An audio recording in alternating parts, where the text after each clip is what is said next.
Good morning. It is currently 6:04 a.m. on Wednesday, May 27th, 2015. I'm Christiana Ellis, and I just got up, and I am back to the normal routine. This is 5 more minutes. I'm not used to getting up at 5:30 anymore. I'm out of practice from having several days on a trip doing something else. I made it home from Balticon, obviously.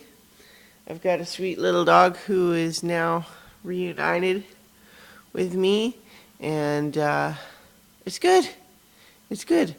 Wow, I feel out of it. I need some caffeine.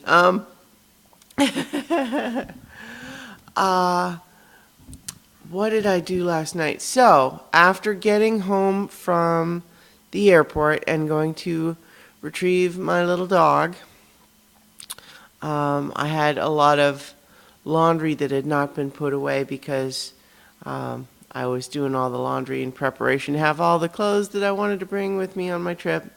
But then I had left a lot of it. I ended up, packing in a hurry. I think I mentioned that in my first Balticon Day 1 video that I had not done all the things that I intended to do. So my place was a little messy when I got home.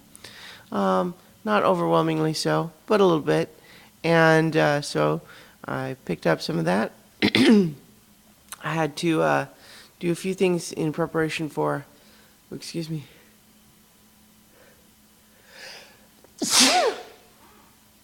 Ooh. My sneeze alarmed Luna. Are you okay, Luna? I think she'll be all right. Anyway, I had my first class for Improv 501. Oh, see, there's a little dog.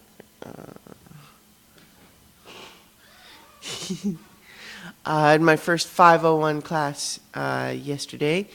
And also, after getting back from that, I watched the last 2 episodes of Penny Dreadful, which is Showtime's original series about werewolves, monsters, Frankenstein, vampires, I guess. That show, it's hard to describe that show. When I described that show during season 1, I described it as mutant bloody bananas. Mostly just because it is super weird and it just mashes together all these different things. It's very heightened on the emotional level. Very, I don't even know that it's dark. I mean, things that are dark happen, but that implies a tone that's different. I feel like there's a huge tongue-in-cheek element, even as dark as everything in this gets. And it's really kind of fun. Now, the most recent season, this past Sunday's episode was episode 4 of season 2. And the first 2 weren't really clicking for me. They were a little slow. I was a little bit annoyed at their choice of Big Bad. I get the feeling that character who was in season 1, but it feels to me like in season 1, I don't think they expected yet to make that character into the Big Bad. I could be wrong, but that's how it felt to me. But then the 3rd episode of season 2, which had a flashback for the main character of Vanessa, that one really interested me, and I really liked the dynamic between her and this witch mentor, the cut wife of Prembremore, or whatever the hell name was. The fact that you name a character something like that is, I think, indicative of what this show is like.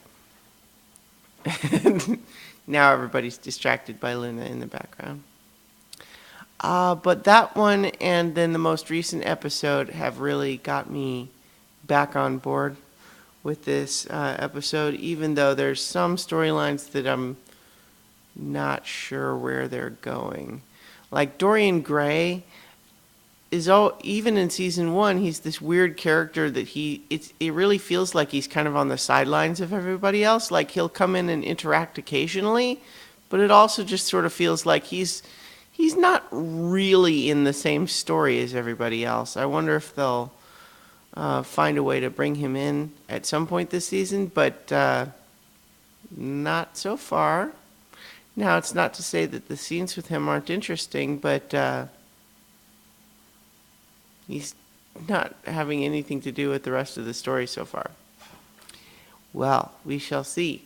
So, I have to actually get ready for work today.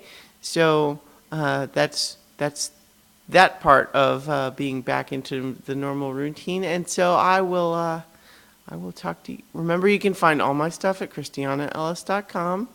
And I will talk to you guys tomorrow for 5 more minutes. And Luna is cute. Aren't you, Luna? Yes, you are. Good girl.